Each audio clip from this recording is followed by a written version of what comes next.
So MS, like a Mika or Meta, whatever you want to call it, it's a single screw fixation where they've made a screw procedure specific that it's got tri-threads. You've got some threads which are larger in the head, smaller threads for the lateral cortex, and a big chunky head for the metatarsal. So welcome, listener, to the Coriel Ortho podcast with me, Tony Wilkinson, foot surgery expert, founding director of Coriel Orthopedic Group. Now, this is a podcast where we delve into everything surgical, medical, and health and well-being related. Now, today we're going to be talking about minimally invasive foot surgery. And we'll not only have two guests from both sides of the Atlantic, but we're also live on Facebook. You'll also be able to download this podcast from Spotify and YouTube and follow our links on our Facebook page. So I'd like to introduce you to my two guests. First of all, we've got Mr. Tommy Chan, who's a consultant podiatric surgeon both at Doncaster and in Derbyshire and Nottingham. Now, Tommy grew up in my department, so you know he's been kind of forced into minimally invasive surgery, but I think he can probably teach me a thing or two these days. So I'm looking forward to hearing what he's got to say. Welcome, Tommy. We've also got Dr. Christina Pratt, who's a assistant professor of podiatric surgery at Samuel Merritt University in California. She works in the Bay Area as well as in private practice. And she's going to give us a USA take on minimally invasive foot surgery, which is probably where a lot of it actually began back in the day. So welcome, Christina. Thank you. So we'll go over to you first of all, Tommy. So I got into minimally invasive foot surgery kind of with a negative approach to it. So I kind of looked at what people were doing, and I was a little bit annoyed by it, if I tell the truth, because I was kind of thinking, how are they getting the results that they're getting when I'm doing it open? And sometimes you find it's difficult even with open surgery when you're manipulating things into a good position. But you try and do something minimally invasively, and you've got a tiny little incision you're just working under X-ray. I found that kind of difficult. So I kind of went into it thinking, you know what, I'm probably going to prove to myself that this isn't the be and all and end all. But I've actually been quite surprised by some of the results, and consistently good results. So much so, we're about to publish a paper on our own results which show that it's as good as open surgery. Now, you've kind of got into it as my trainee, but now you're a consultant, you've clearly carried that on. What's giving you the enthusiasm to carry on minimally invasive surgery? I think a lot of it is because we've always trained to do things open, but actually when there is another way to do something, I think there's always elements of learning, a way to explore something. And if we take a fracture, for argument's sake, an open fracture versus a closed fracture, we know that an open fracture carries far more risk compared to a closed. And I think that same analogy lends itself to any sort of bone and joint surgery. And I think this is where the keyhole bunion surgery comes to its own, is that if you can get equally same results with lower risk, why would you not? Yeah. And I think that's really kind of continued to push me to go, actually, we should continue this, because my view is that if you see the evidence and the trend it's going, it may well become the so-called norm in the next few years. Right, okay. So, Christina, from your point of view, I mean, I first heard of it coming from the United States, so there were people doing it then, and it kind of lost a little bit of favour, I think. You know, I remember Tom, one of our colleagues, Tom, who did a lecture at one of the conferences, he was talking about his experience when he'd been to the States back in the day, and we're probably talking in the 80s, something like that. And he was going on about people whizzing around in the dark with a burr and causing all sorts of damage because, of course, if you can't see the structures that you're operating on physically, you would think to yourself, well, I'm going to cause some damage. How has it changed in the USA? What got you into doing minimally invasive surgery? Yeah, I would say my entry point is probably similar to yours in the sense that I would look at those x-rays initially and say, terrible. Right? Who would want to see an x-ray like that? Yeah. But, you know, I think what really sort of tipped me over the edge, at least admittedly being somebody who was pretty much, you know, quick to the jump for a Lapidus for a majority of my hallux valgus cases, is really post-op, is just issues that I had with open surgery post-operatively, probably also in play as my patient population. So, you know, in private practice, I've got a patient population that says, I can't give you 8 to 10 weeks off of work before going back into a shoe. I want to do this. I feel like I need to do this, but I can only do it if I can get back to work.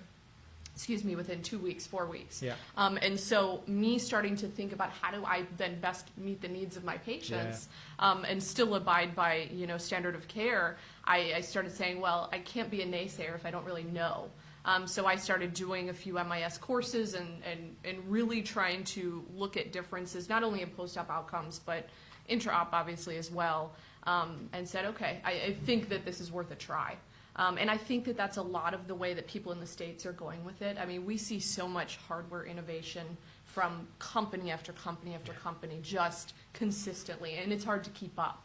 And so I think that, maybe certain companies caught the eye of some surgeons, pulled them into a cadaver lab, got them a little bit more comfortable, and then started opening them up to MIS as well. So it's interesting you should say about seeing the terrible x-rays, because I think from my point of view, I mean, we have a saying in surgery, don't we? Treat the patient, not the x-ray. Oh, absolutely. And sometimes I look at my post-op x-ray on MIS, and because there is secondary healing, especially with some of the lesser metatarsal osteotomies I do, because we don't tend to fix them. I think you do it slightly differently.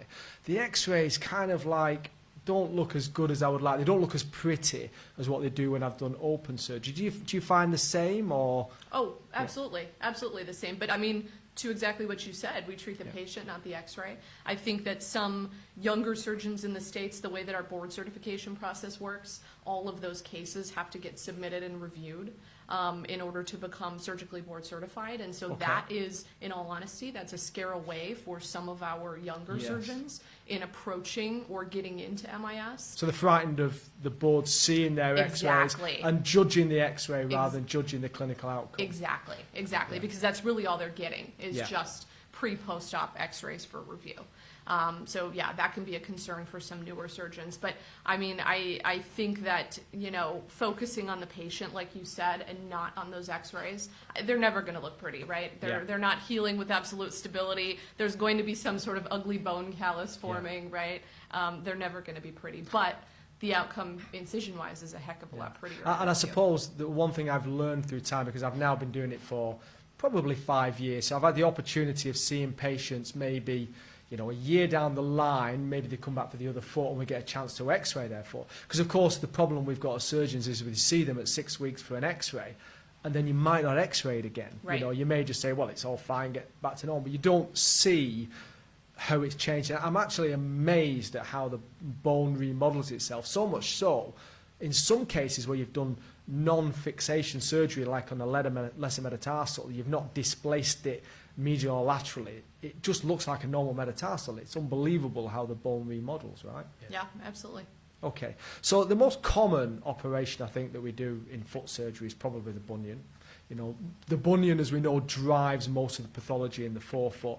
And a bunion is essentially where the big toe is leaning inwards, the metatarsal splaying outwards. And as surgeons, what we want to do is push the metatarsal back inwards and bring the big toe back outwards. So we're trying to reverse what's happening. Now, interestingly enough, I personally don't get many patients asking me for minimally invasive foot surgery. One of the reasons why I started to do it was almost a little bit of a fear that if I didn't have that skill set, there would be such a growth in it that patients would come into my private practice and say, well, I want keyhole bunion surgery. And I would go, well, I don't offer that. I'm sorry, I'll either have to refer you to someone else or try and talk them into something that they don't really want. And of course, one of the problems when you're talking a patient into something that you want to do just because that's the skill set, you're setting off on a negative with them. So any slight chance of a poor outcome, they're going to be wishing that you'd done it the other way. So in the USA, you're in private practice, so it's a completely different healthcare system. Are you driven by patient choice, their choice, or is it more your choice what you offer them? 100%. But I mean, I think due diligence as a surgeon, I have to some degree, be driven by what I think is medically best for the patient, right? Okay. And I think, in full disclosure, I'm probably still figuring that out on a case-by-case basis. Do I think that this is a procedure that really does need a Lapidus versus, an MIS and osteotomy? And so I think that patients, though, definitely, I mean, we've got commercials going all the time in the U.S., right?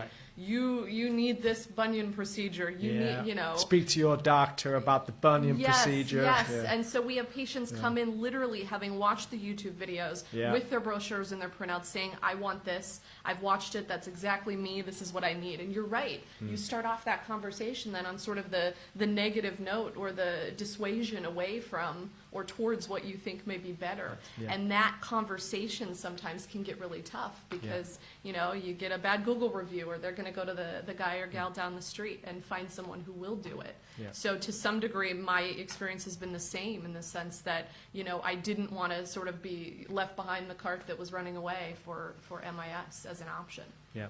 So Tommy, you're just entering private practice. So the mainstay of your practice up until now has been in the NHS. Have you had the same thing? Have you had many patients coming to you specifically asking for this operation, or again, is it your choice to offer that? I mean, I've always taken the mantra that we're certainly with the NHS. I try to give the patient every option that I can deliver. And based on the clinical picture is that if I deem that actually the minimally invasive option is a viable option, I can give them sufficient correction and sufficient, I guess, predictability long term, then I'll be happily offer that them. And in the NHS, what's interesting is that we're having the two jobs that I'm involved in as a consultant over two areas. The demographics have been a bit different. So in the Doncaster area, which is a slightly different area to where I am in South Derbyshire, I don't really get asked much in Doncaster, but within the area in South Derbyshire, definitely more so. And like as you were saying, recently starting private practice, there's been at least a good few patients now already have purposely asked me when I can do an MIS procedure for them. And it's not necessarily just an MIS bunion, but MIS surgery in general. And I think there is, as you probably state, perhaps less so advertised, but there's definitely more and more patient education. People are more in the know now of this other option of doing surgery. Yeah. And they come in asking for that in that sense. Well, what do you think is driving them? Is it quicker recovery? Do they have this mindset that, you know, I'll be over this in 5 minutes? It's not going to interfere with my life? Because I mean, I must admit, if I was going in for an operation, I think I would be an absolute pain as a patient. I wouldn't want to take time off work. I'd want to have the maximum, you know, the minimum amount of recovery. I'd want to be back at work full time within no time. And there's a real danger in that, I think, because you can just underestimate, you know, the recovery really of any operation. Is that what drives them, do you think? And I think I totally agree. I think they definitely do. Certainly the premise of such as those coming for a bunion surgery, they think because it's minimally invasive, they are going back to normal tomorrow, sort of thing. Yeah. But maybe that nothing can go wrong, right? This Yeah. is It's it. shorter, it's quicker, less chance something can Absolutely. go wrong. And Yeah. I guess my final point I would tell to the patient is that irrespective of how it's done, the bone is still being cut, and that needs a period of time to heal. And that's where it's important to kind of just, I guess, make sure the patient's expectations are very clear. Yeah. So in terms of recovery then, what would be your standard post-op protocol in terms of what you would ask a patient to do after an operation like that? Like a minimally invasive bunion. Yeah. For me, typically the 2 weeks will be heel weight bearing, and if they feel comfortable enough, then they'll be back into training after that point. And the idea is can gradually increase their weight bearing activities. Majority of people are about a 6-week mark. If the X-rays look fine, we should be able to gradually up that activity with a view that 10 or 12 weeks they should be getting back to normal full activity, which includes running and jumping. Yeah. Christina, what about Yeah, I've found a huge difference in my younger patients really being able to recover quite a bit quicker, as one would expect. So I'm probably somewhere in the range of 1 to 2 weeks of either cam boot or surgical shoe. Either one is okay. With a return to regular stabilized athletic shoes somewhere around 2 weeks. Okay. Active, passive range of motion throughout this entire time. So I want them consistently moving that first MPJ.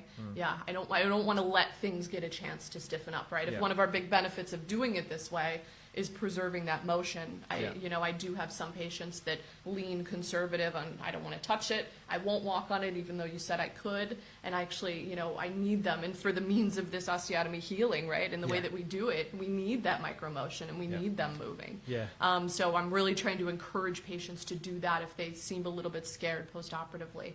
And then similar, as far as return to full activity, probably closer to somewhere in that 8 to 12 week range. Do you find you get much stiffness compared to open surgery? In the Oh big gosh, toe much joint? less. Much less. Much less, right? Huge advantage of an MIS approach, right? Sometimes it may make our job harder, at least on the novice end of learning, right? But, I think that that's worth the advantage for the patient post-operatively. Yeah, for that increase in motion. I mean, my protocol's pretty much the same. I always say to patients, you know what, there are 3 phases to a foot operation.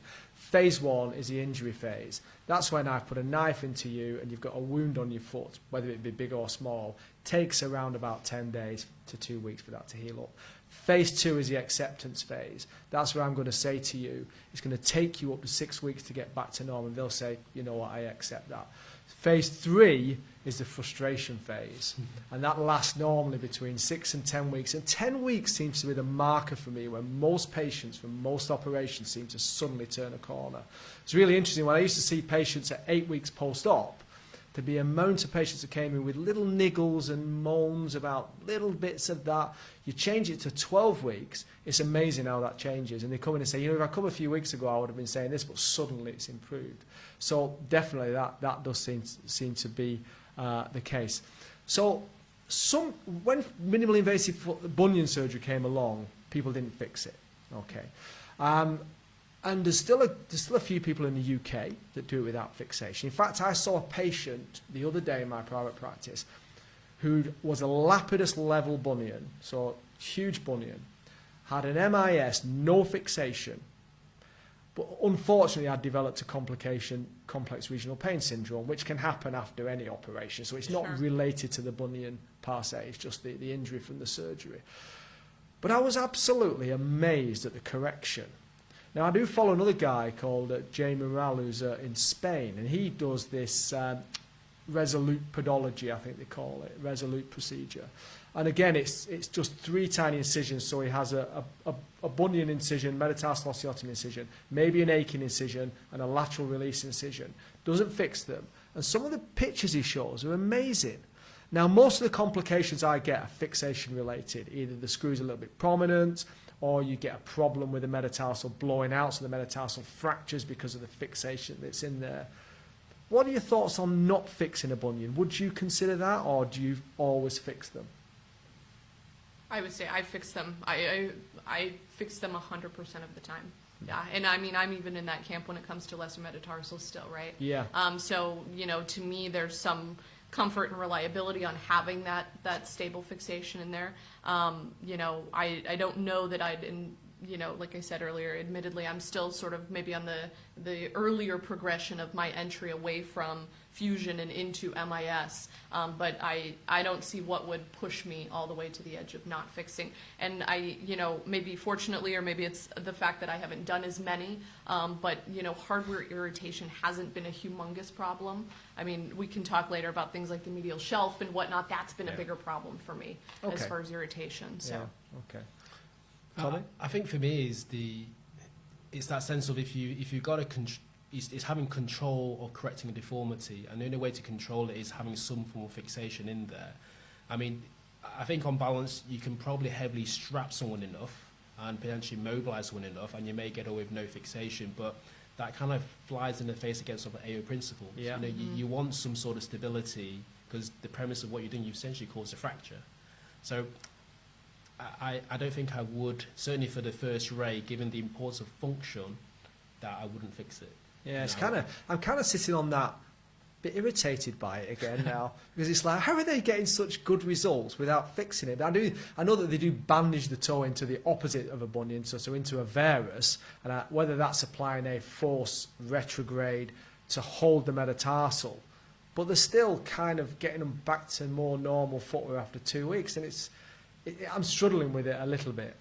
So once you have moved the bunion over, you are left with an overhang, the shelf, as you mentioned a minute ago. And there are 2 real ways of removing that: either just burring it off, so filing it down, if you like, and trying to create a mush and allowing that to come out, or to cut through it and either remove it, or what I do now, because once you've removed the shelf, it leaves a hollow in the metatarsal, you can push it into the metatarsal, which actually acts as a little bit of a bone graft, if you like. Sure. Maybe, I don't know whether it adds much really to the recovery or the healing, but what's your preference in terms of removing that overhang, and why do you still get problems with it, do you think? Yeah, I would say because I'm probably still trying a variety of techniques, really, in all honesty, to find what's best. I started at first rasping, so really going in there with either burr or power rasp. And I think I was probably just being a little bit conservative in the sense of not wanting to compromise that distal screw, depending on where that distal screw placement ended up, or the head. bevel of that distal screw, and so I probably just didn't remove enough initially, a little too conservative with the rasp. I have had more success recently making sort of a pilot hole through that medullary canal, right, and then utilizing the burr medially that way to remove. I have not yet used the technique of trying to push that shelf. Or, I've tried before even just rongeuring, going in there and just nipping at it. One, that takes too much time. Two, that was not smooth enough. I think about my patients, majority are, 40s, 50s, 60s, female bunion patients who come in wanting to go back to similar shoes that they've loved. And that medial shoe just ends up hitting that spot for me right along that medial long axis so much that I really try to pay a lot of attention to how that's going to feel. So, I don't want to sort of rob Peter to pay Paul in a sense of shifting over that capital fragment so they're not feeling that bump anymore, but they crawl a little bit back and now they're feeling a new bump. So if you do get a patient coming in down the line saying, you know what, Christine, I've still got a discomfort from that bump there, what do you do? Well, I mean, not many other options besides going back in and trying to revise. And you to do the that degree that MIS, you can. minimally invasive as well? Yeah. Okay, interesting. So Tommy, what about you? What's your preferred option? I tend to find if it's if I'm only moving a small amount and it's only a small shelf, I'll tend to would burr. But when you've made a bigger translation or transposition, then I generally have, you obviously got a bigger overhang. Then I generally would osteotomize it, and if I can pull it out, I'll try and pull it out with a mosquito or a clip of some sort. But if not, often just some manual direct pressure medially will just help me push the fragment bone in, and normally just sits in there with no problems. So if you're going to pull it out, are you pulling it out through the distal stab incision or proximally? So the same portal that I've gone through from proximal, where I put the burr in, and just pull it out. Okay. So of course the other bump on the metatarsal, which is the primary bump, is the bunion bump. And I've had minimally invasive surgery is, because when I first thought about it, the first thing that came into my head when I was thinking about it was, how the heck do you get rid of the medial bump properly? Because when I did open surgery, I take quite a bit of medial bump off. Now, and I always thought that was the right way to do it, but by doing MIS, I've realised that actually you hardly have to remove any medial bump, which means that when I do an open operation, that I still do, I remove now much less. In fact, whereas before I used to take the medial bump off first, I now do it last because I don't want to take too much off anymore. So have you found that, has it changed your approach to open surgery by doing minimally invasive surgery? Or do you still just take the same amount of bump off that you would do? I mean, I'm definitely in your camp because I guess doing my training with yourself, I quickly came to realise actually where I try not to take a standard approach for all procedures, and I think that the problem is when you take the eminence off as an open procedure, then you kind of leave yourself short how much you can move it, because the risk is if you want to move it to somewhere where you think it's better, the risk is that the big toe's got no medial shelf left. So I've always taken the amount that I only need to so that my sole's not bouncing off it. And what I've found is actually that has translated itself to MIS, where if you get a good a capital shift of that, actually I'm only actually smoothing that element as opposed to burring anything significant off. So I don't find I'm doing lots of that really. Okay. Yeah, somewhat similar in the sense of, there's definitely danger to taking too much, right? Violate that plantar sagittal groove, and, I don't really want to risk varus in my patients. But, I also think if you feel like you need to go in there and really remove a huge amount of it, dependent on what sort of osteotomy orthodesis procedure you're doing, maybe we should have chosen a different procedure in the first place. Or we undercorrected, right? We didn't get the positioning that we needed to. If we still feel like at the end, to make it look better or, make it feel better post-op for the patient, we needed to go in and take more. Okay. And do you feel that you need to do a distal release and an aching with most procedures? Do you combine it with an aching, so a wedge out of the big toe to try and bring that straight, or do you find that the operation is powerful enough to deal with the deformity without doing that? For me, I love an Aiken. I think it's a very I see it and I describe it to patients as sort of the fine-tuning, at the end of the procedure. I've got a lot of patients who will be very unhappy if they still have that 1-2 touch, even if there's no more medial bump, right? Even if that nail looks like it's rotated out of the frontal plane and their toenail is back, straight again, they're still seeing 1 touch 2, and patients don't seem to like that very well. I end up doing a lot of Aikens, whether it's MIS or even whether it's Lapidus in some cases. Okay, Tommy? I'm very much the same. I very rarely I don't do one. I think there's also plenty of studies talking about doing an Aiken where you help take away some of the deforming force of one of the long tendons that run over the big toe. And I guess it's trying to not necessarily correct the deformity just because of the deformity, but all the soft tissue, the alignment of it as in its totality. So one of the most frustrating conditions that patients come up with is pain in the ball of the foot. And sometimes it can be non-specific metatarsalgia. It's interesting that the patient will come in and say, I've been diagnosed with metatarsalgia, and I say, well, that's not a diagnosis. If you went to your doctor and said, I've got pain in the foot, and he said, your diagnosis is pain in the foot, you would just think he was mad. But because we use a nice name to it, it becomes a diagnosis, but it's not.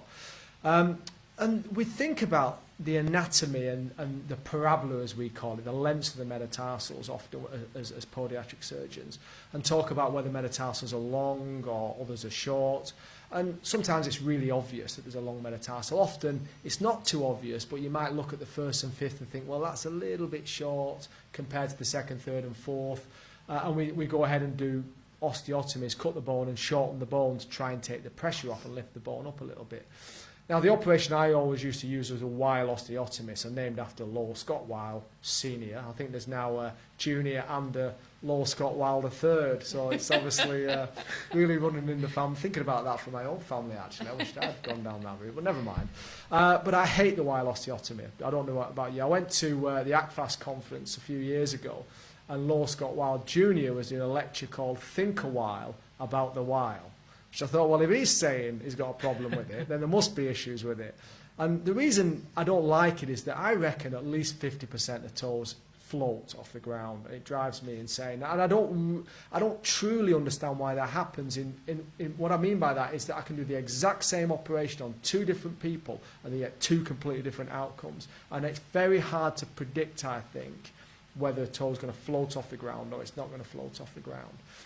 But the minimally invasive surgery doesn't do that at all. I do an oblique cut, so it's kind of one that was described by Basil Halal back in the day, which is just a 45-degree angle at the metatarsal neck, trying to get just on the surgical neck of the bone, not too proximal, but you can get away with a bit more proximal, not too distal because you don't want to chew the metatarsal head up, but right on the neck. And basically, I'll just cut it through and allow it to float. And I do all 3 central metatarsals normally, unless there's an absolute obvious single metatarsal that's really long, or there's kind of a corn underneath the metatarsal and it's obviously long. Then I might do a single one.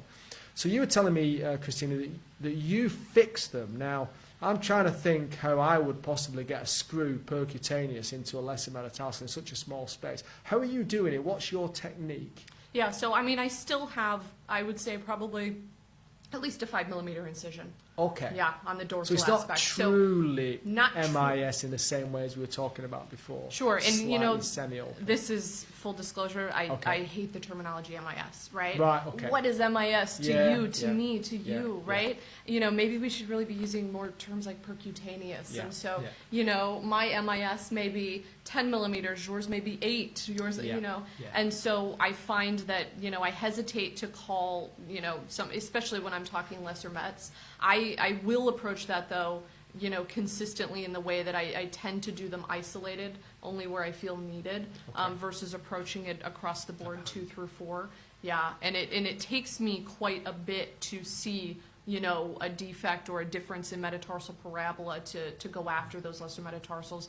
I've had more, post-op pain, post-op issues sometimes with that long term than I have doing the actual bunion procedure. So are you still using a burr to cut the bone as opposed to a saw? Usually a 5mm blade. Right, for the most part. Okay. Yeah. And so you're still doing a Weil style A cut. Weil type, just a little bit more proximal. Yeah. I have stayed away from sort of that true violation of articular surface if I can, to hopefully, like you said, speak to a little bit of that floating toe issue. Yeah. And you do the same procedure as me. So what's your thoughts then? Because it kind of turns everything on its head. I mean, I remember when I was training that my tutor said to me, you know, you can't leave a bone unfixed because bones can't think for themselves.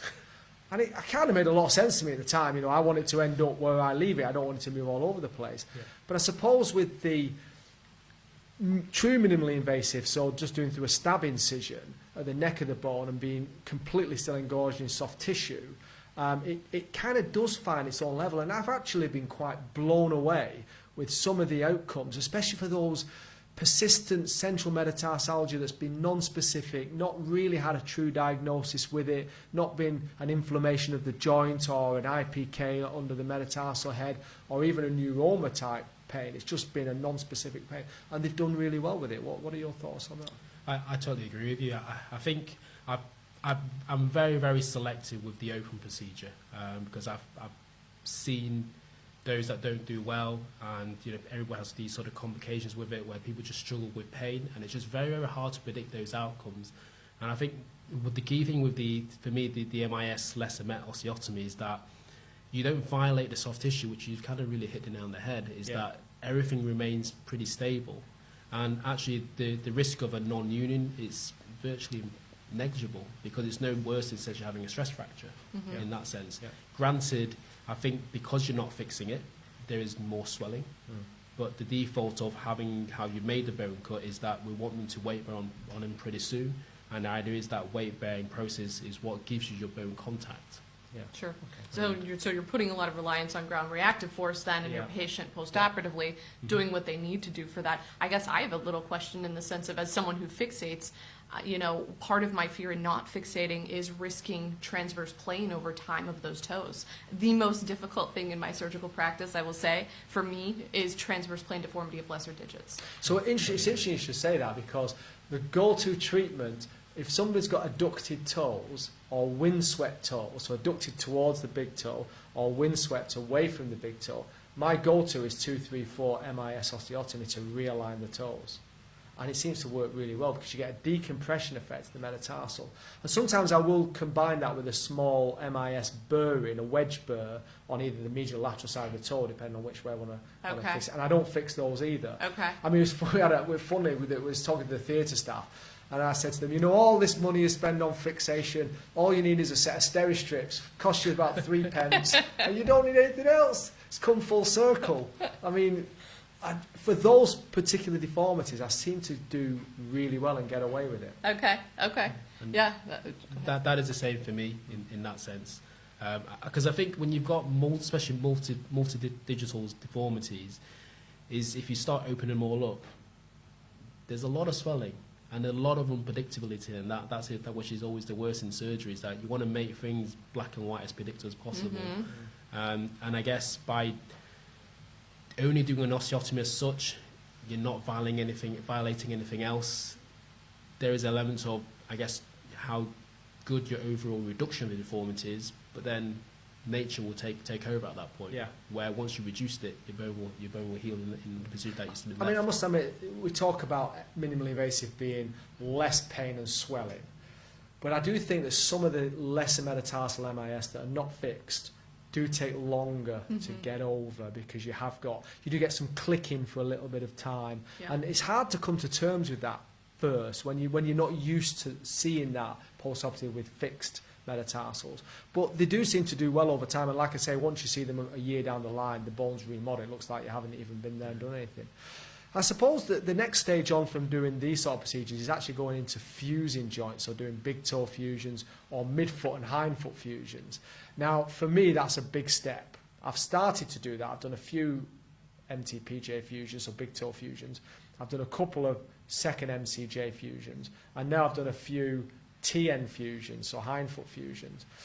But it's quite daunting, and I think the worry is it's very difficult to know how well you've prepped the joint, because you can't physically see it. Yeah. Now, I do the talar navicular joint through what you were talking about, maybe a 5mm incision. And the way that I do that is I map out on the foot, first of all, with a pen under X-ray exactly where everything is, so I can physically see it, because it can be quite disorientating doing minimally invasive surgery, right?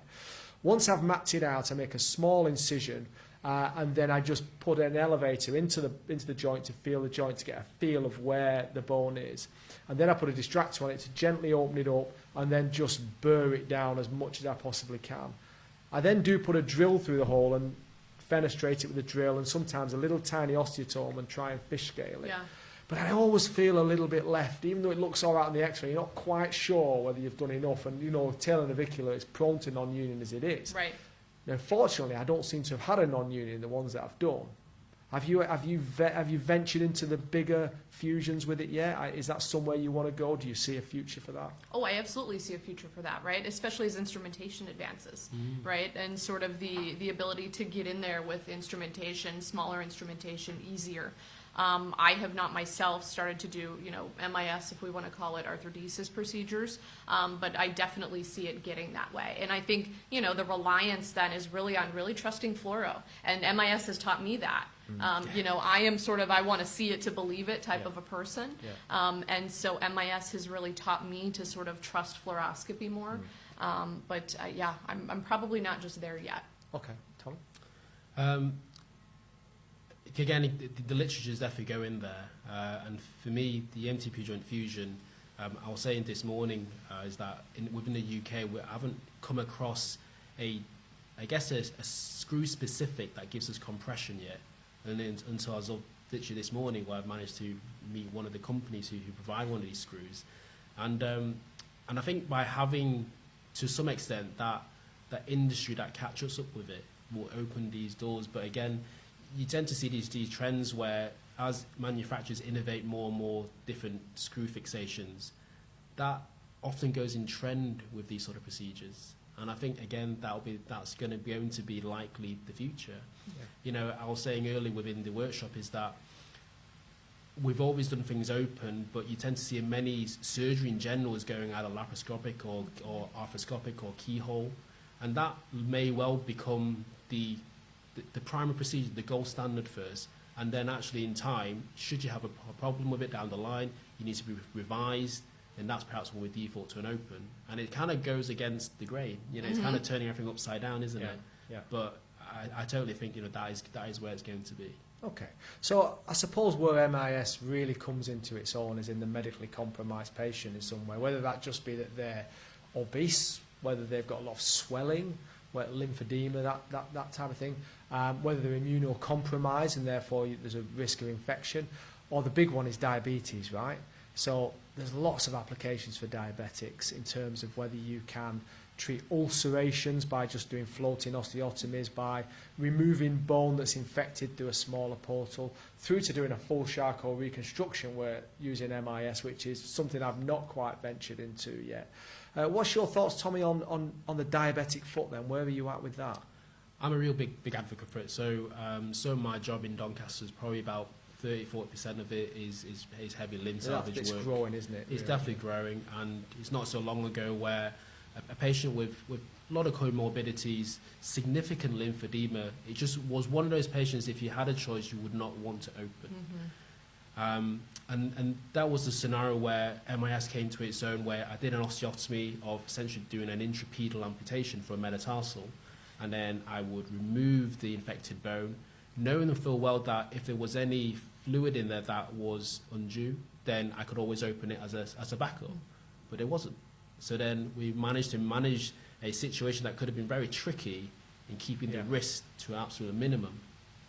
Yeah. What about yourself? Yeah, and I think, to speak back to MIS arthrodesis procedures, that's where this can become really helpful, right? Especially when we talk diabetic patient population. But I completely agree. I think that, when we talk about our diabetic patients, being minimally invasive is definitely a strong consideration, if not definitely the way to go in a majority of these cases, knowing that you always have the fallback of, if you absolutely have to open it up, you can. Yeah.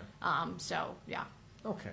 So in terms of the future then, do you see MIS as going to be the mainstay of surgical treatments in the foot? Do you think it will remain just part of it, or is your practice going to end up being more MIS than what it currently is?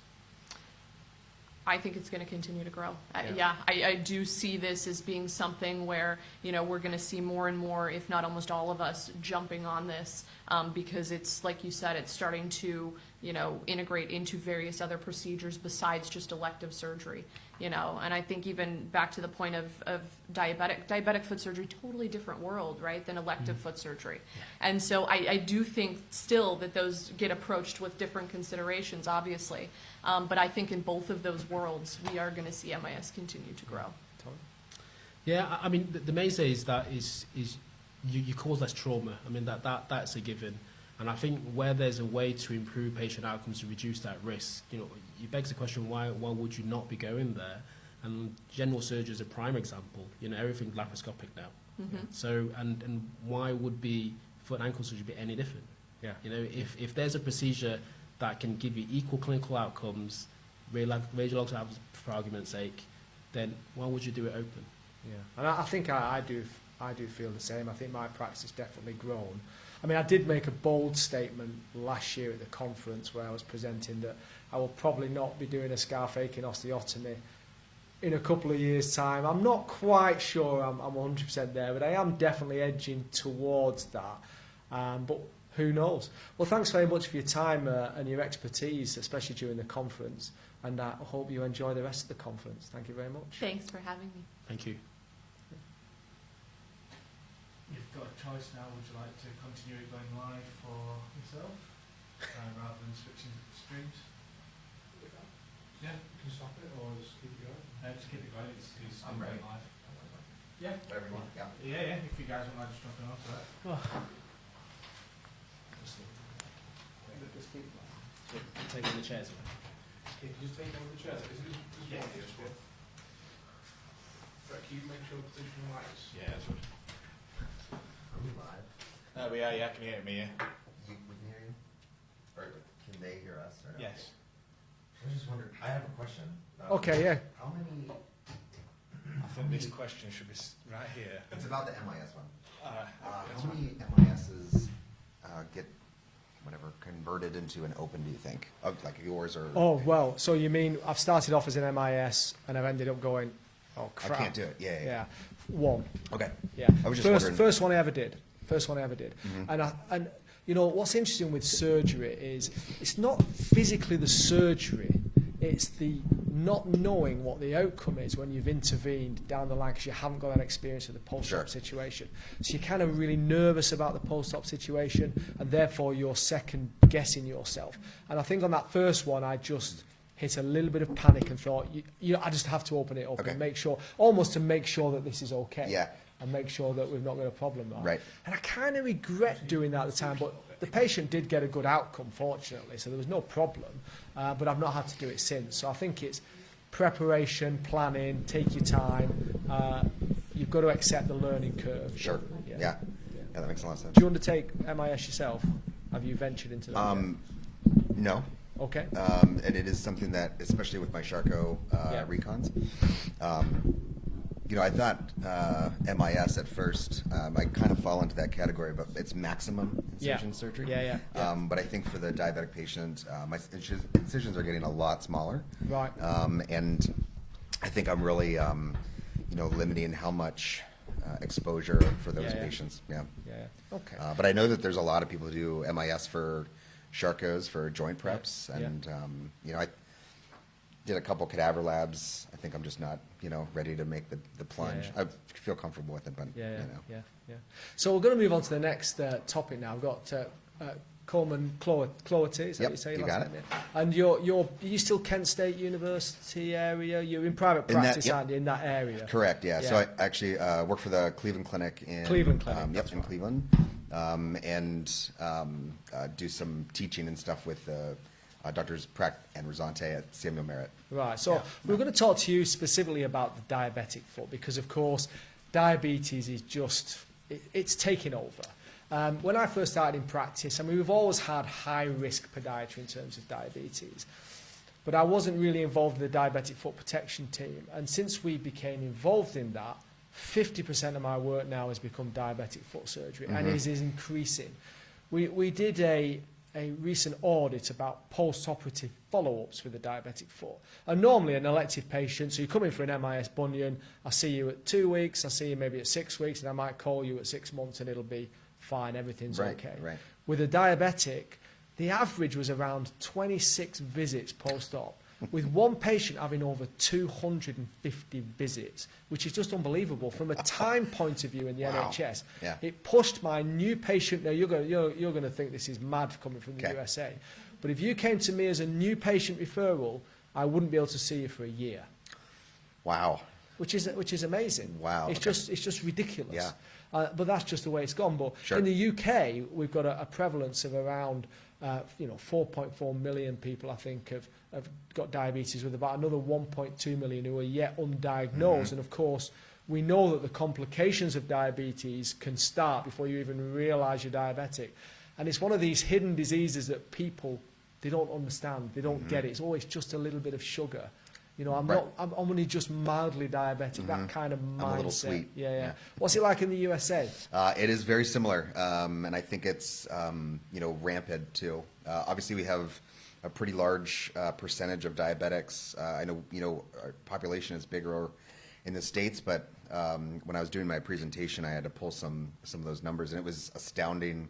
Almost double the number of diabetics percentage-wise in the United States versus the UK, and although the hemoglobin A1Cs seem to be very similar, the uninsured in America have over 1 percentage point larger hemoglobin A1C for our uninsured. So, and that was 8.5, 8.6, something like that. It is a really bad problem, and it's even getting worse. And I think accessibility isn't the issue either, which is kind of the sad part. If someone calls me with a diabetic, problem, whether it's Charcot or, a collapsing arch, whatever, we can usually get them in within the week, if not within the next couple of days. And it still is, it's one of those diseases, like you said, it goes silent for so long, and so much is damaged, cardiovascular, renal disease, things that aren't showing up yet, and all of a sudden they come in with a Charcot foot and a little bit of diabetes, a little bit of sugar problems, and there's obviously a lot behind the curtain. And of course, obesity kind of started in the USA. That's where we always used to go to America on holiday, and you go, crikey, me, look at the size of them, But we've quickly caught up in the UK now. We've quickly caught up in the UK. Welcome. So is that sort of driving this surge in type 2 diabetes? I think so. I do think that education, I think food is getting worse, and education is getting worse as well. I mean medical education, not I'm not bashing the schools. Yeah. But I think when I have my conversation with my surgical patients preoperatively, their level of understanding of their own disease is nil. I think a lot of I ask them, if I put a bowl of sugar and a loaf of bread in front of you, what's the difference to you? And then what does your body know as the difference? And it's really nothing. They break down both into sugars, and they're flabbergasted to know that stuff. And I think understanding the disease is half the battle. Just like when people have cancer, they understand everything and they get the treatments for it and stuff.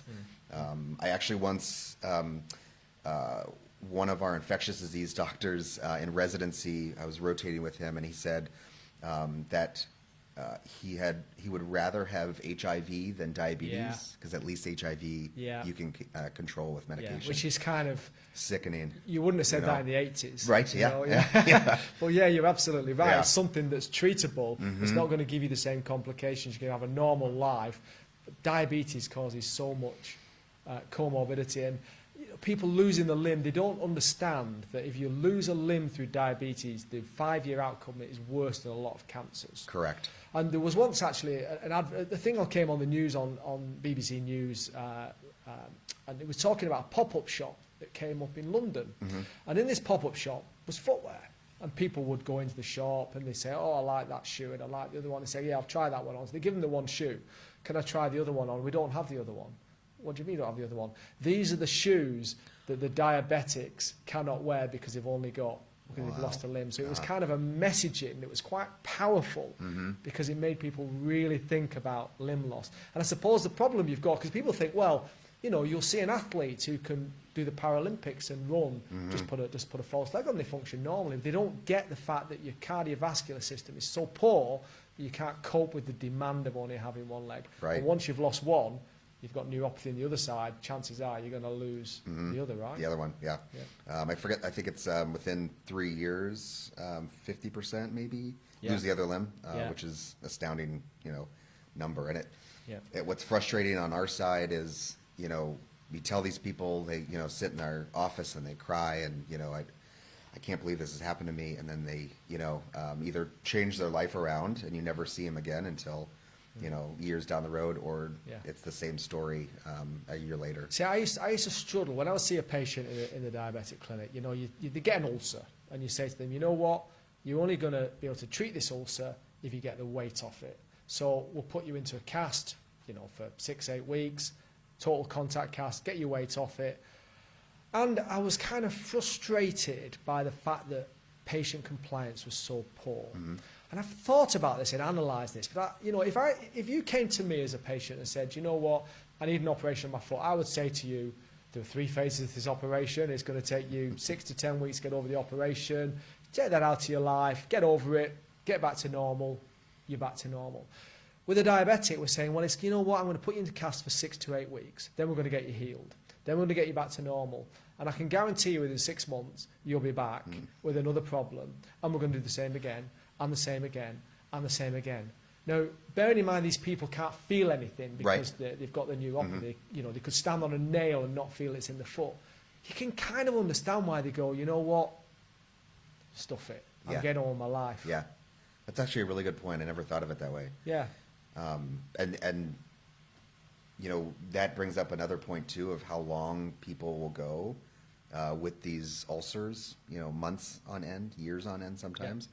And the frustration of like, this is just going to happen again, or this is the 3rd time it's happened. Yeah. Whatever, put on whatever graft, or Yeah. you know, put me in a cast. Doesn't matter to me. And I think it is daunting for the patient to have to do that every week. And they're, you know, it's not like I'll see you in 6 months when Yeah. you have an ulcer. Yeah. It's a, you know, a part-time job of going once a week to get it debrided and get casted, and you know, I Yeah. think it's a lot for Yeah. patients. So in the UK, we have the National Health Service, which does get quite a bashing. You know, people talk about it being chronically underfunded. It's not really chronically underfunded. It's just poorly managed. It's a typical, you know, national institution that is just full of management and Sure. it just doesn't really work. And there's a whole debate at the minute because we've got elections coming up, and everyone seems to be afraid to tackle it. But I must say, from a diabetic point of view, I think we give pretty good service to diabetic patients. So what would typically happen is that we would have a community podiatry service that would provide general high-risk foot care. Now, they used to provide foot care per se to people who had foot problems who are non-diabetic. But because of the severity of the population now needing care, they've moved more into high risk. So all of the general foot care has been moved out into private practice. So from our point of view, we get very good care. Now, in America, I went to a conference in Washington on the diabetic foot. And what was really interesting about the American healthcare system is what they were saying was that insurance companies didn't want to pay for conservative care. They would pay for you to have an operation, they would pay for you to have your leg removed, but they wouldn't pay for the conservative care. So does that mean you get worse outcomes, do you think? Because you operate on so many more patients than we do. Is that because of the poor care that's been primarily? I heard a speech once, or a lecture, and they said that the difference between the U.S. healthcare and other places is we define it as sick care and not healthcare. Yeah. So unfortunately, especially in the private practice world where, you know, insurance companies are your bread and butter, they don't cover a lot of the needs, the preventative stuff for diabetics, inserts, shoes, braces, all that stuff. And if they do cover it, it's after a huge fight by the physician's office, or, you know, sometimes the patient has to get involved.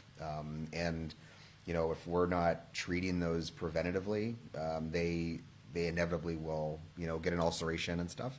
Yeah. And it's almost like they're, you know, until there is an amputation or some kind of, excuse me, like Charcot Deformity, they don't really care about that. And then once that happens, once they're their clock starts, as I like to say, their 5-year, 50% mortality. Once they get that first amputation, it's like, okay, now we can, treat these patients and give them the preventative stuff. But by that time, the disease is so progressed, and a lot of times it's too late to turn stuff around. Okay. Yeah. What was interesting at the conference is they were talking about possibility of conservative care being put into a what's the big pharmacy called in the USA? It's on every street corner.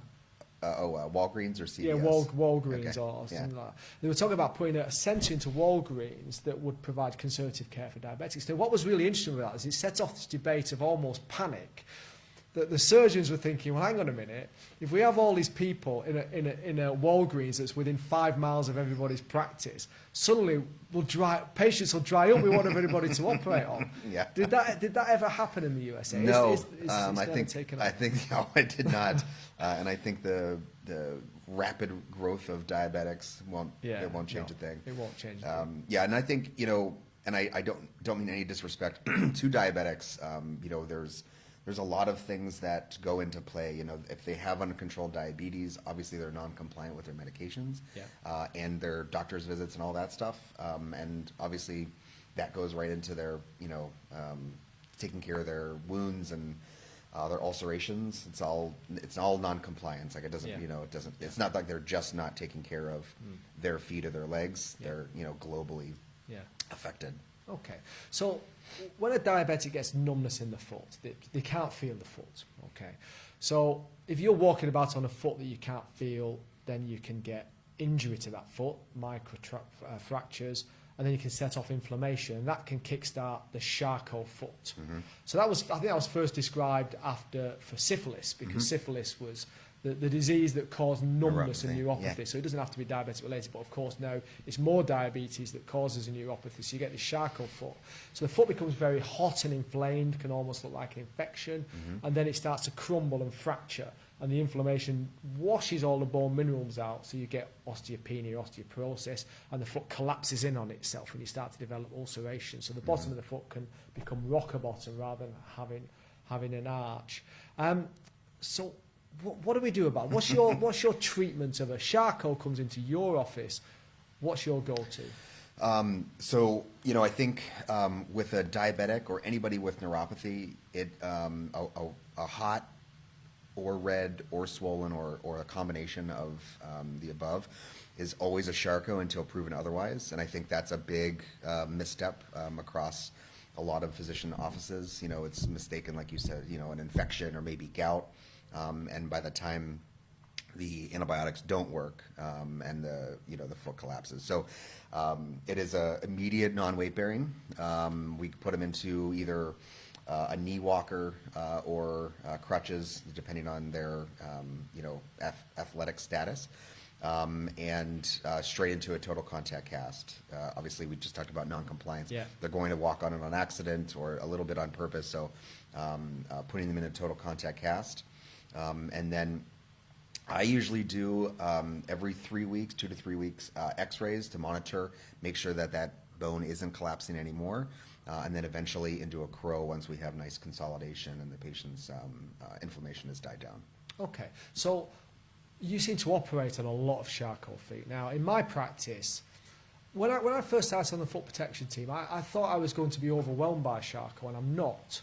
And I kind of thought to myself, well, where are they all going? So I spoke to my orthopaedic colleagues. Are you seeing many Charcots? Well, no. So it must be that we're catching them early and treating them early rather than them going to a surgical procedure. So I probably only operate on maybe 5, 6 a year. But you're kind of doing 2 a week. Yeah. That's a big difference in numbers. Right. Is that because your Why? threshold for surgery is so much lower, or? I don't think so. So I kind of did a self-reflection a couple of years ago about why are we seeing all these patients? Obviously, I'm somewhat of a referral source for non-surgeons or minimal surgical people or people who don't want to deal with the uncontrolled diabetic that now has a collapsing foot. I do think that a lot of the diabetics, by the time they get to my office, they are, really far gone, and turning around and putting them in a crow isn't going to help much. And I think that's very unfortunate. Like I love to tell patients, I just saw one right before I came here that is now a year after I caught it, day one or, whatever, week one. And he has no surgery. He's still in his crow and doing fantastic. I love to tell patients that. But unfortunately, with how far gone a lot of these diabetics get before they're even evaluated for a Charcot, they're usually, either pressure-induced ulcer or pre-ulcerative, and they're going into the OR or at least a big workup. So are the patients you tend to operate have gone into the kind of quiescent phase of Charcot but have got deformity with ulceration, rather than acute Charcot that you're intervening early? Because we used to talk about when we did Charcot that you didn't want to really operate on the acute phase, but that's kind of changed a little bit. People are a little bit more easy to pull the trigger in terms of that. Perhaps, I don't know, with using frames and other manipulations, you can manipulate the foot into a new position without cutting into the bone and then putting a frame on it to hold it. Right. What do you see? So my thoughts on that have changed over the past 10 years. I think the every 3 weeks, every 2 to 3 week x-rays really dictate what I'm going to do. So when I have a patient with conservative care Charcot on the clinic, I never know what I'm going to do until they walk in and get that first x-ray, because it could be a thumbs up day, and we continue with what we're doing, even in the acute phase.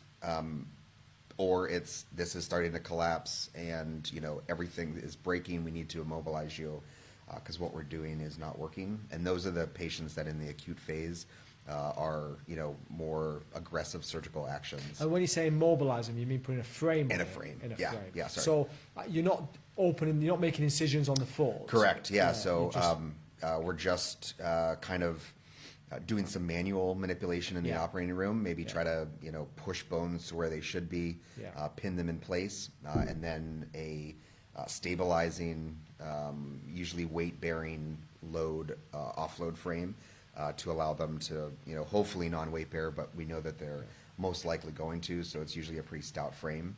Okay. And in the acute phase, I think those do really well with not allowing the osseous progression.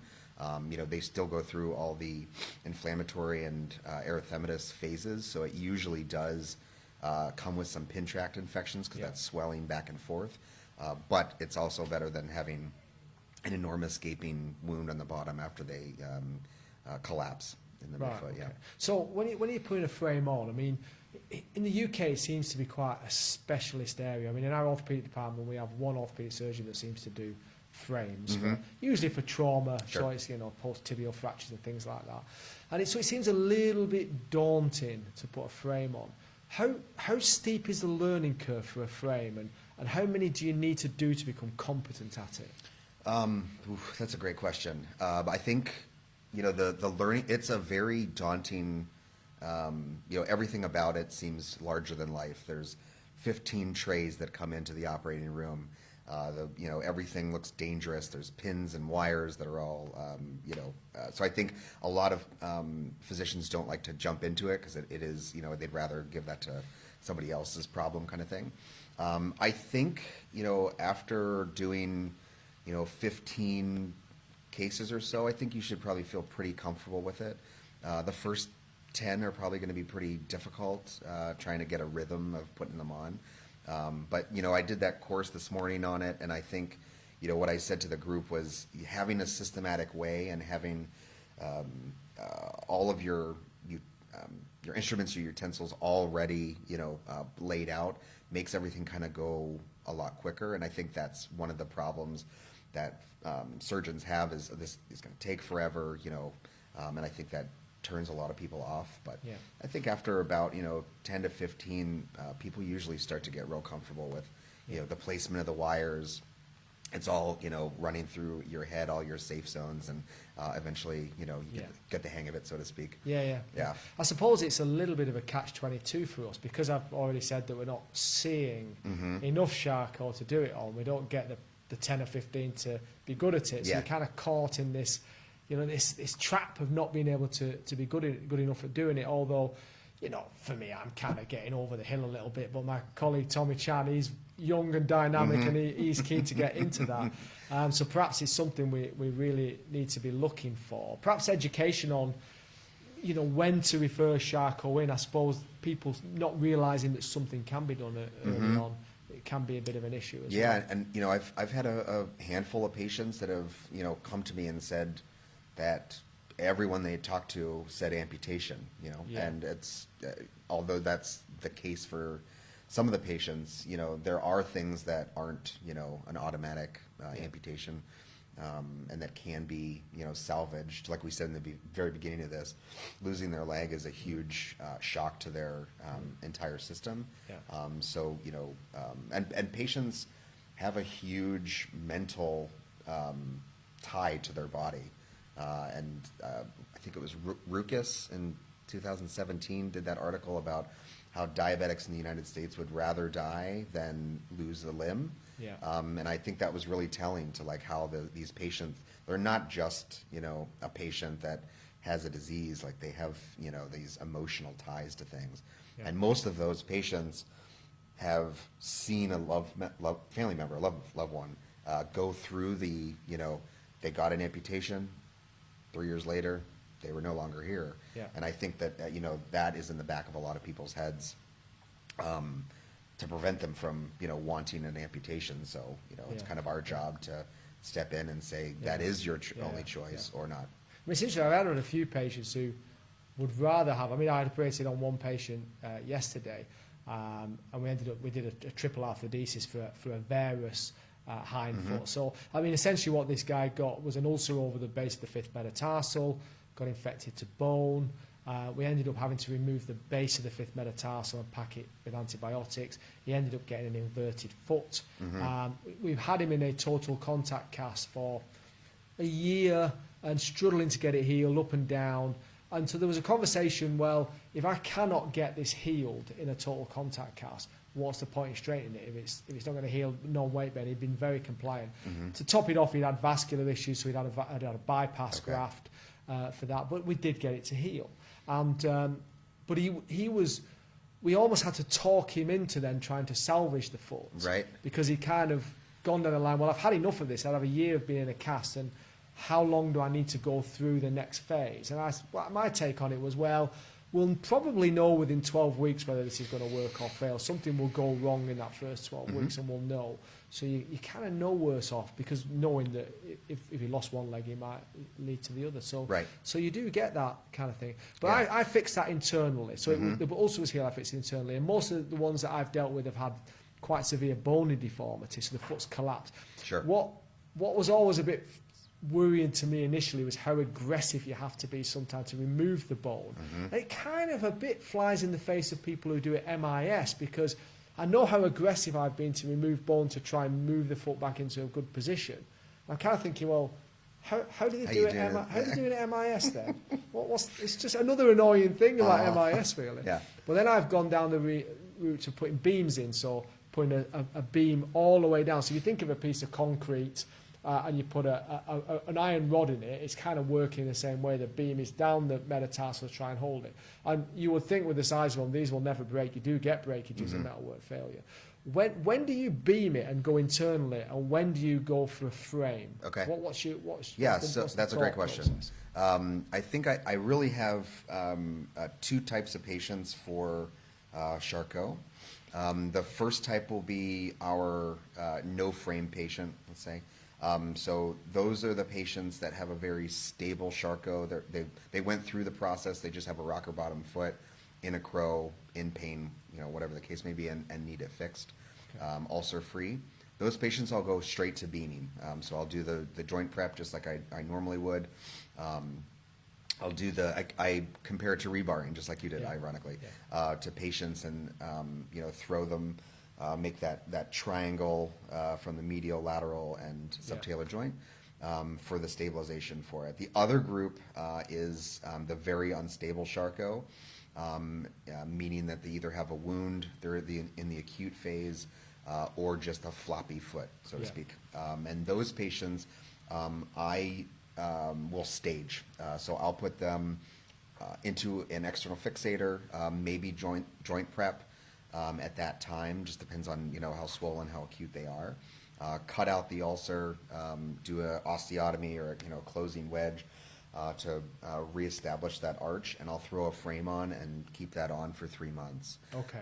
At the end of that 3 months and a, you know, confirmed either X-ray or CT of fusions, I'll pull all the pins, and then percutaneously, this is my MIS that I do, percutaneously I'll rebar it again, so that's when I'll put beams in. Yeah, yeah. And that's, you know, I think that's just for them to feel good, for me to feel like, you know, even if it's not done healing after that 3 months, because that frame's about to fall off anyway, or they're going to rip it off, you know, Yeah. from that cage rage, I think they're like ready to, you know, have that internal fixation at that point. Okay. Yeah.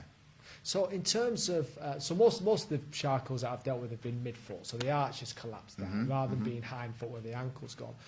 So I've kind of wedged the midfoot and put a beam across that.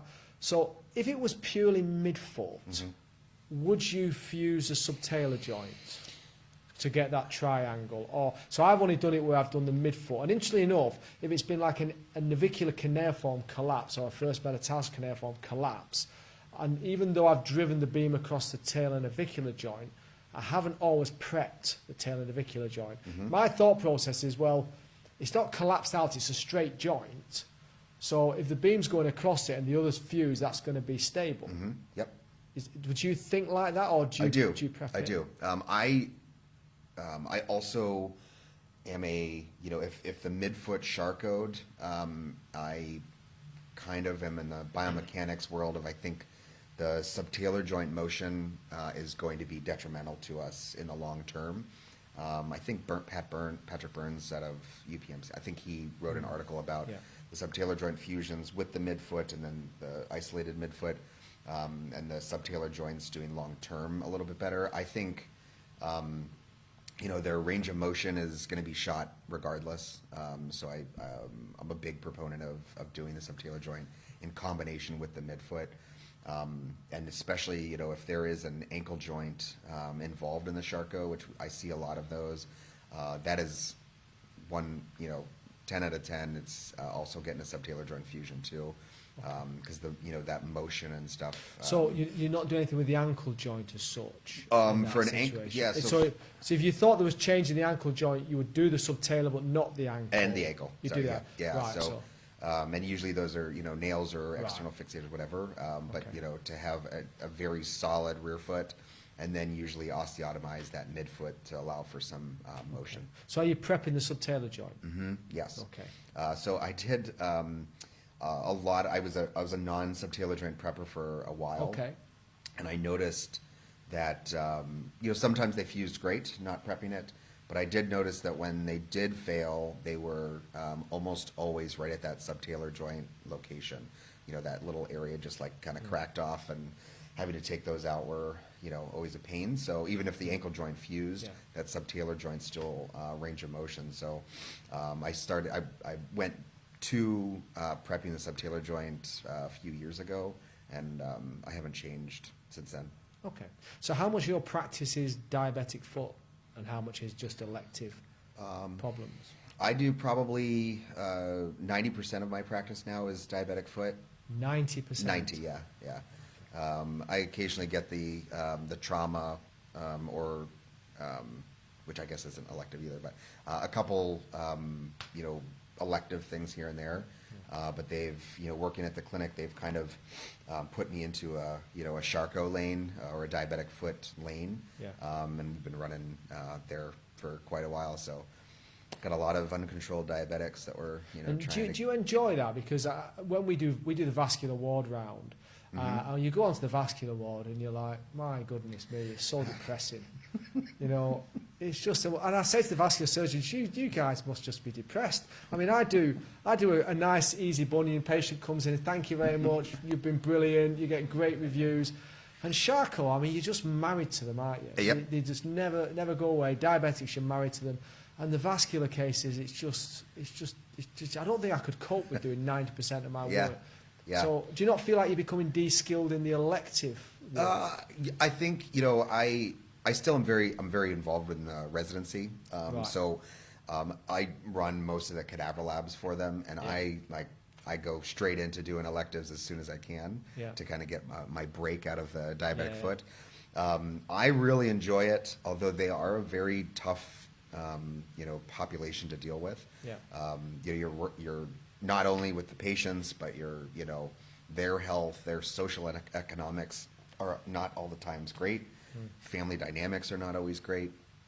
I don't think I can say I leave my clinic happy every day, or joyous. But the reward for me is high, so I do really enjoy doing it. But it is a challenge.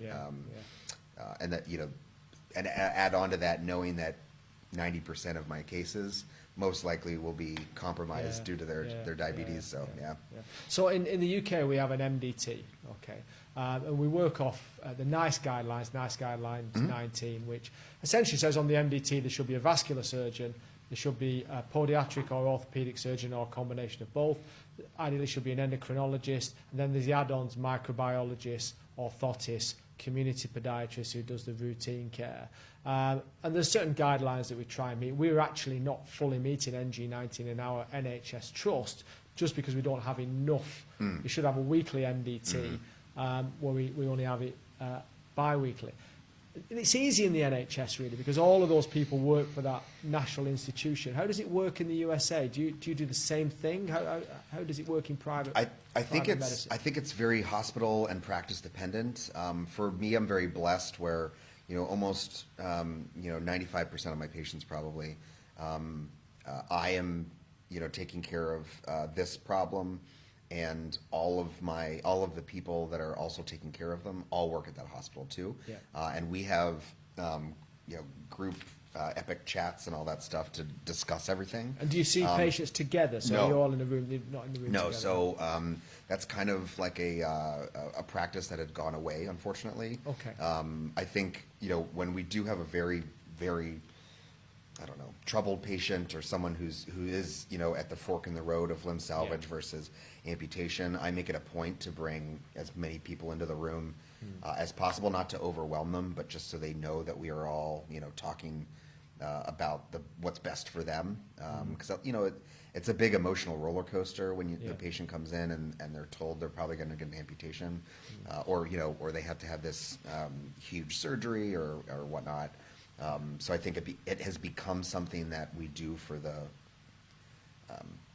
outliers, but not for the norm. Yeah. I mean, I suppose that's where it works well for us because we have the MDT where we're actually in the room together. So I work with a vascular surgeon. So we've got that real kind of toe and flow model where they can say, we're happy with your circulation, get on and do what you want to do. Or, we're not quite happy with it, we're going to do some further investigations and maybe do an angioplasty to open the vessels up, and then we'll hit them straight away as soon as possible afterwards with the surgery. Right. We want to do. I suppose when you're not quite in the same room, it's a little bit more disjointed than that. Yes, correct. Yeah. But and the idea is that happens with every patient. Yeah. And the communication amongst everybody is really great. I think when people in the outside world come into the hospital, for let's say some vascular surgeon who's private practice and not part of the hospital setting. Not that it's a bad thing, but it is more difficult because they're not there. We can't all meet together at 7:30 in the morning to talk to the patient or whatnot. But it's something that is really important, I think, for the patient's sake. Yeah. So we try to emulate that. Yeah. Well, certainly one thing I can say for sure is that diabetes ain't going away, and we're going to be busy for the rest of our careers. So thanks very much, Coleman. It's been a fascinating insight, and thanks for giving up your time and your expertise and coming over to help our trainees and even our consultants with framing. Enjoy the rest of your conference. Thank you so much for having me. Appreciate it, Tony. Cheers. Cheers.